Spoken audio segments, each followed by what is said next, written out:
Hello बच्चों, कैसे आप लोग। आई होप आप सारे अच्छे होंगे और पढ़ाई कर रहे होंगे। तो बच्चों, आज हम लोग क्लास 10th का जो चैप्टर नंबर 6 है सोशल साइंस का, जिसका नाम है मैन्युफैक्चरिंग इंडस्ट्रीज। तो इस चैप्टर में जितने सारे एनसीईआरटी जो क्वेश्चंस है वो कवर करने वाले हैं। और अगर आप लोगों को ये पीडीएफ चाहिए या किसी और टॉपिक का पीडीएफ चाहिए तो आप लोग ज़रूर कमेंट करके बता सकते हो। और आप लोग कॉपी और पेन लेकर बैठ जाओ तो वीडियो पॉज करके आप लोग एक शॉर्ट नोट्स इस चैप्टर का बना सकते हो। तो शुरुआत करते हैं क्वेश्चन नंबर 1 से। एक बात मैं आप लोग को जानकारी के लिए बता दूं कि सोशल साइंस में जितने सारे जो चैप्टर हैं ऑलरेडी आपका अपलोड हो चुका है, तो आप लोग जाकर वहां से भी कंप्लीट कर सकते हो। तो शुरुआत करते हैं क्वेश्चन नंबर 1 से, जो काफ़ी इंपॉर्टेंट क्वेश्चन है। Question number 1, which one of the following industries uses limestone as a raw material. इसका मतलब क्या है, इसमें से कौन सा जो इंडस्ट्री है वो लाइम स्टोन के लिए रॉ मटेरियल का यूज करता है, उसका नाम क्या है। Aluminium, cement, sugar, jute. तो इस क्वेश्चन का जो करेक्ट ऑप्शन है आपका, इसमें क्या हो जाएगा आपका, अगर इसकी आंसर की अगर मैं बात करूं तो the common materials to manufacture cement includes. तो सीमेंट में क्या क्या होता है, लाइम स्टोन होता है, सेल्स होता है, और कौन सा होता है आपका, चौक। इसका करेक्ट ऑप्शन कौन सा हो जाएगा, B number. Okay, next question, which one of the following agencies markets steels for public sector plants. यानी कहने का मतलब क्या, इसमें कौन सा एजेंसी है जो स्टील का बेसिकली प्लांट है। हेल, सेल, टाटा स्टील, एमएनसीसी। तो इसका जो करेक्ट ऑप्शन होगा आपका सेल हो जाएगा। ठीक है, यानी ऑप्शन कौन सा हो जाएगा, बी। अगर बात करें इंपॉर्टेंट, अगर इसकी कुछ बात की तो SAIL authority of India limited, जिसको शॉर्ट फॉर्म में क्या बोलते हैं, SAIL, is one of the largest state owned steel making company which supplies steel for public sector plants. Next question है आपका, which one of the following industries uses bauxite as a raw material. इसका मतलब क्या है, इसमें से कौन सा जो कंपनी है जो आपका रॉ मटेरियल के लिए बॉक्साइट यूज करता है। एल्युमिनियम, सीमेंट, जूट और स्टील। तो इसका जो करेक्ट ऑप्शन होगा आपका बॉक्साइट होगा, कि bauxite is an ore rich in aluminium. ये काफ़ी इंपॉर्टेंट क्वेश्चन है। नेक्स्ट क्वेश्चन है, which one of the following industries manufactures telephones, computer etc. मतलब इसमें से कौन सा जो इंडस्ट्री है जो टेलीफोन कंप्यूटर का यूज करता है। Steel, aluminium, electronic information technology. The electronic manufacturing firms deals with the manufacturing of telephone, computer, etc. इसके बाद जो क्वेश्चन, नेक्स्ट क्वेश्चन है, answer the following questions briefly more than 30 words. मतलब क्या है कि 30 शब्दों से ज़्यादा आप लोगों को आंसर नहीं देना है। फर्स्ट क्वेश्चन है, व्हाट इज मैन्युफैक्चरिंग। मतलब बताना है आप लोगों को कि मैन्युफैक्चरिंग क्या है। तो इसका जो आंसर है, manufacturing implies to the production of finished more valuable products from raw material.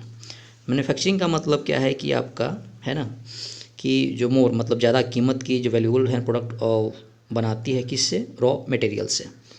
The finish goods are more expensive as compare to the raw materials. Okay, जो फिनिश गुड है, जो प्रोडक्शन जो होती है वो आपका रॉ मटेरियल से ज़्यादा आपका क्या है, आपका एज कम्पेयर्ड में ज़्यादा महंगा है। Thus manufacturing firms earn huge profit by process of raw stuff to finish good on large scale. इसके बाद जो नेक्स्ट क्वेश्चन नंबर जो बी है, answer the following briefly not more than 30 words. मतलब 30 शब्दों से ज़्यादा आप लोगों को नहीं बताना है। Name any 3 physical factors for the location of the industry. इसमें से आपको 3 फिजिकल फैक्टर बताना है ना। तो 3 physical factors for the location of industries आज मतलब ये हुआ कि कहीं पे अगर आप लोगों को कंपनी अगर मान लो कि लगाना है, कोई कारखाना लगाना है, तो किस तरह का लोकेशन चाहिए। तो 3 तरह का जो लोकेशन है वो तीनों का जो नेमिंग है। Raw materials is a primarily for setting and आपका मैन्युफैक्चरिंग फर्म्स। इसका मतलब क्या है कि अगर आप कोई अगर मान लो कारखाने वगैरह लगा रहे हैं तो सबसे पहले आपको रॉ मटेरियल का होना ज़रूरी है। दस location should be such that raw materials easily available. तो कंपनी का लोकेशन इसलिए मतलब इस तरह से होना चाहिए ताकि आप लोगों को जो रॉ मटेरियल है वो आसानी से मिल जाए। सेकेंड है power supply is another basic need for run machines. इसका मतलब क्या है, कंपनी में जो जितने सारे जो मशीन्स लगते हैं तो उसको रन कराने के लिए पावर की ज़रूरत पड़ती है। Thus availability of cheap and efficient power supply must be ensured. तो हम लोगों को अगर कंपनी अगर मान लो कहीं पे इस्टेब्लिश करना है तो कम से कम वहाँ पर सस्ते में हम लोगों को बिजली अगर मिल जाए तो उस जगह पे भी फॉर्मेशन कर सकते हैं। थर्ड नंबर है after the goods are produce, है ना, they need to be market. अब कंपनी से क्या कोई सामान अगर प्रोडक्शन अगर होगी बनता है तो उसको क्या होगा, बाज़ार में देना पड़ेगा। The firm should be in the location where manufacture products can be easily marketed. मतलब इस तरह से जो कंपनी से प्रोडक्ट निकले तो कंपनी का लोकेशन इस तरह से होना चाहिए ताकि जो प्रोडक्ट्स निकल रही है उसको इजी वे में मार्केट में बेच सकें। नेक्स्ट क्वेश्चन है answer the following questions more than 30 words. Name है आपका name any 3 human factors for the location of an industry. इसका मतलब क्या है कि 3 तरह का ह्यूमन फैक्टर बताना है किसी इंडस्ट्री के लोकेशन से रिलेटेड। तो इसमें फर्स्ट है आपका cheap labour must be available. इसका मतलब क्या है कि सस्ते मजदूर आप लोगों को उपलब्ध होना चाहिए। B number there should be easy flow and good flow of capital. तो इस केस में क्या होना चाहिए कि इजी फ्लो होना चाहिए, मतलब आपका है ना। थर्ड नंबर है basic service like banking insurance transportation etc must be available. तो कहता है कि जो बैंकिंग सर्विस है, बैंकिंग इंश्योरेंस का, ट्रांसपोर्टेशन का, ये भी आप लोगों को इजी वे में अवेलेबल होना चाहिए। नेक्स्ट क्वेश्चन है what are basic industries, give an example. इसका मतलब क्या है कि बेसिक इंडस्ट्रीज क्या है, इसकी आप एग्जाम्पल बताओ। The industries which supply the raw materials to manufactures for the production of finish goods are known as basic industries. और key industries that iron and steel and copper smelting aluminium etc। Next question है answer the following briefly not more than 30 words. तो इसका जो question first question है name the important raw materials used in the manufacturing of cements. इसका मतलब क्या है कि जब सीमेंट बनाते हैं तो इसमें से किस किस तरह का या कौन कौन सा रॉ मटेरियल का यूज करते हैं। तो इसके जो आंसर हो जाएगा cements is an essentials raw material for the construction of buildings, factories, bridges, roads, airports, dams and for other commercial establishments. इसका मतलब क्या हुआ कि सभी को पता है कि सीमेंट है ना, अगर आप कोई कंस्ट्रक्शन बिल्डिंग कर रहे हैं, फैक्ट्री बना रहे हैं, पुल बना रहे हैं, सड़क बना रहे हैं, एयरपोर्ट बना रहे हैं, कोई डैम बना रहा है या कोई व्यवसायिक आपका ऑफिस वगैरह बना रहे हैं, तो इन चीज़ों को बिल्डिंग के भी कंस्ट्रक्शन करने में सीमेंट का यूज होता है। The cement industries are bulky and heavy raw materials like limestone, silica, alumina and आपका जिप्सम। इसका मतलब क्या हुआ कि सीमेंट बनाने में लाइमस्टोन, सिलिका, एल्युमिनियम और जिप्सम का प्रयोग किया जाता है। Next question write the answer of the following questions in आपका 120 words. How are integrated steel plants different from mini steel plants? What problems does the industry face? What recent developments have led to a rise in production capacity? अब इसमें आप लोगों को 2 तरह के बताना है कि इंटीग्रेटेड स्टील प्लांट और मिनी स्टील प्लांट्स क्या क्या हैं। तो फर्स्ट है these are large setups and possess the ability to handle all work from raw materials processing to the production finished good products. और ये क्या है these plants are comparatively smaller, they have electric furnaces to make use of the steel, scraps and sponge iron to produce mild and alloy steel of given specifications. Second है these plants serves the local as well as international market। और इसका मतलब क्या हो गया these plants mainly serve the needs of local market। Third number में huge investment is required for the establishment and running of these plants।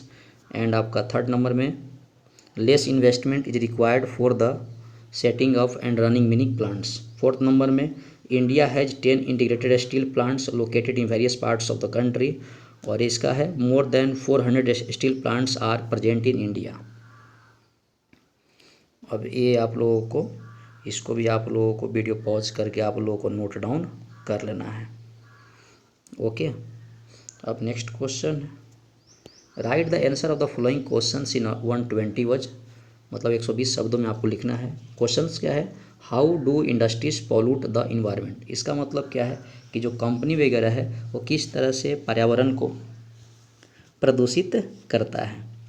तो इसका जो आंसर है, the rapid growth in industries has led to considerable economic growth, इसका मतलब क्या हुआ कि धीरे धीरे क्या हो रही है कि इंडस्ट्री का ग्रो हो रहा है, तो जिससे जिससे क्या हो रहा है आपको, है ना, आर्थिक भी जो इकोनॉमिक ग्रोथ है वो भी बढ़ रहा है धीरे धीरे। हाउ एवर, हालांकि apart from the benefits it has आपका contributed to the increase in pollution of land water air noise and resulting the degradation of the environment.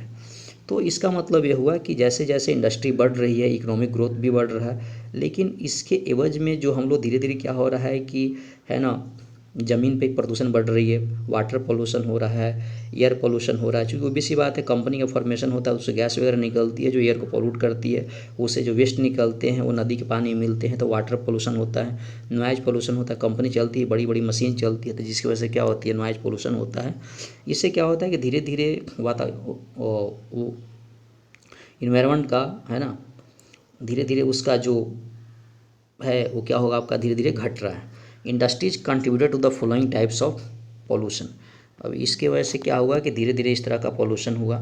First क्या हुआ आपको, air pollution, the paper factories, chemical factories, pulp chemical, है ना, and textile industries emits large amount of smoke. इसका मतलब क्या हुआ कि जो पेपर फैक्ट्री हुआ या केमिकल फैक्ट्री हुआ और टेक्सटाइल फैक्ट्री हुआ, तो उस केस में क्या हुआ, जब फैक्ट्री चलती है तो उससे क्या होते हैं, बड़े अमाउंट में क्या निकलता है, स्मोक निकलता है। This smoke releases A high amount of undesirable gases, और इससे क्या होता है, इस स्मोक वगैरह से क्या होती है, बहुत सारी ऐसी गैस निकलती है जो हम लोगों को ज़रूरत नहीं है, such a sulphur dioxide, carbon monoxide in the air, और उस वाले गैस से क्या सल्फर डाइऑक्साइड निकलता है, कार्बन मोनोऑक्साइड निकलता है, और ये क्या करते हैं, आपका एयर को पॉल्यूट करते हैं। If there is any leakage in toxic gases can very hazardous with long term effects, it can potentially affect the human health, animals, plants, buildings and atmosphere as a whole.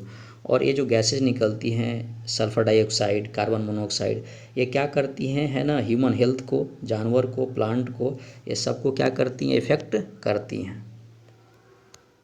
B number में है water pollution, many industry including the paper industry, तो कहता है बहुत सारी industry हैं जिसमें अगर बात करें पेपर इंडस्ट्री का, केमिकल इंडस्ट्री का और टेक्सटाइल इंडस्ट्री का, रिलीज हार्श केमिकल सब्सटेंस, और इससे क्या होते हैं कि एक तरह का एकदम बहुत ही विनाशकारी, है ना, या दूषित प्रदूषित केमिकल, है ना, सब्सटेंस निकलती है, and other untreated waste materials into आपका water resources leading a water pollution. और इससे आपका ये जो केमिकल जो सब्सटेंस निकलती है, जो क्या होती है, नदी में बहा दी जाते हैं, जिससे क्या होता है कि वाटर पोल्यूशन होता है। Agriculture and fertilizer wastes when dumped in water bodies contribute to lead the mercy of poison of water, है ना। तो इसमें क्या होता है कि अगर इसमें अगर मिक्स किए जाते हैं तो जिससे क्या होता है कि जो पानी है वो क्या हो जाती है, विषैला हो जाती है, जो पॉइजन हो जाता है। आपका नेक्स्ट है आपका thermal pollution, if hot water from industry discharge into the water bodies without cooling it lead आपका थर्मल पोल्यूशन, है ना। जब गर्म पानी अगर नदी में अगर छोड़ा जाता है तो क्या होती है, जिसके वजह से क्या होता है, थर्मल पोल्यूशन होता है। नेक्स्ट है land pollution, dumping of waste specially glass, harmful chemicals, industry effluents, packaging, salt and garbage alters the fertility of the soil and makes it polluted. The seepage of chemical from this waste via rainwater contaminate the groundwater and increase the concentration of toxic metals such as the lead and mercury into the groundwater. E number है noise pollution.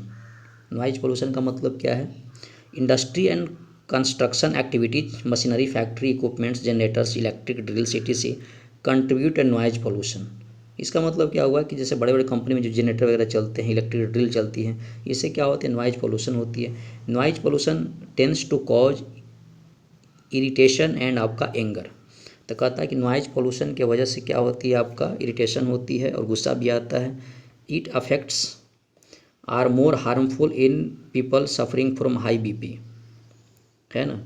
इसका जो असर है मोर असरदार हो जाता है। It can lead to hearing impairment, increase heart beat and आपका ब्लड प्रेशर, और जिसकी वजह से क्या होता है आपका ब्लड प्रेशर आपका बढ़ जाता है। नेक्स्ट क्वेश्चन है ना, राइट द आंसर, आपका 120 शब्दों में आंसर लिखना है। क्वेश्चन है discuss the steps to be taken minimize environmental degradation by the industry. इसमें क्या क्या स्टेप अगर लेना चाहिए, है ना।